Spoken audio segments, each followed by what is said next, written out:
Hey folks, it's Ray here with Flatline Archery. I just want to take a couple quick minutes and talk about broadheads. Now I'm not talking about the debate whether you have fixed or mechanical. I'm just talking about broadheads in general and the importance of having a sharp broadhead in your quiver. Everybody knows that broadheads kill an animal by hemorrhaging, but basically having them to bleed to death.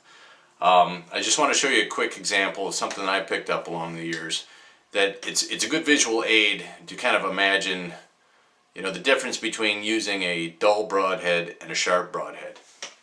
What I've got here is just some wire that I took a bunch of rubber bands that I stuck together. You can just take a quick look at that. The color doesn't mean anything. It's just the kind of rubber bands that I had on hand. But these rubber bands, the square here, is going to represent an animal's vitals, all the veins and arteries that you're trying to sever when you make that good shot placement. Alright, and what I have here, it's a Rage broadhead.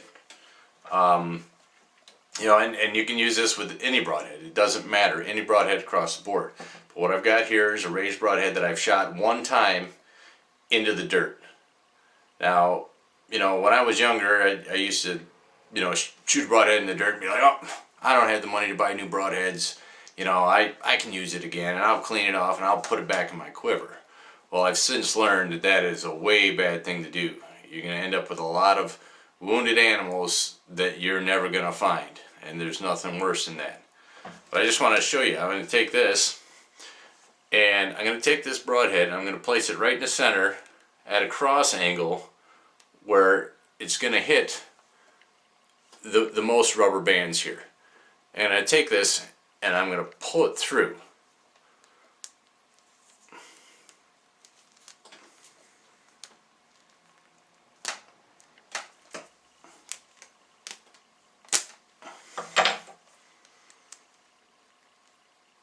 Alright, I want you to look at that.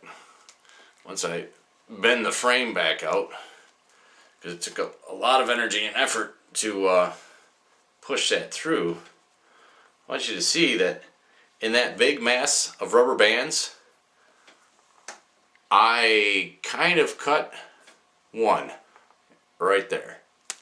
I'll pull that one out. Other than that, you can inspect it,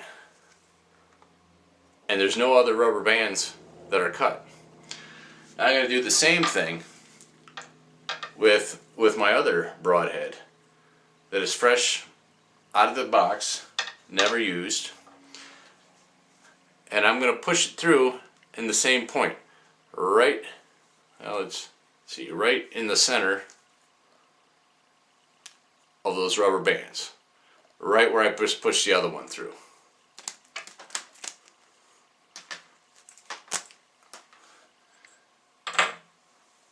Now, I know you could already see the difference right there.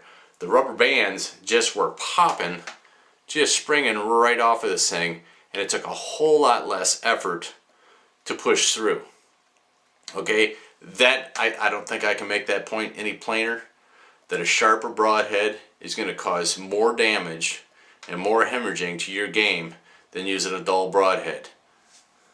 And you'll get a lot deeper penetration with a sharper broadhead. Whether it's fixed or mechanical, remember, when you go to the field, make sure you have a sharp broadhead.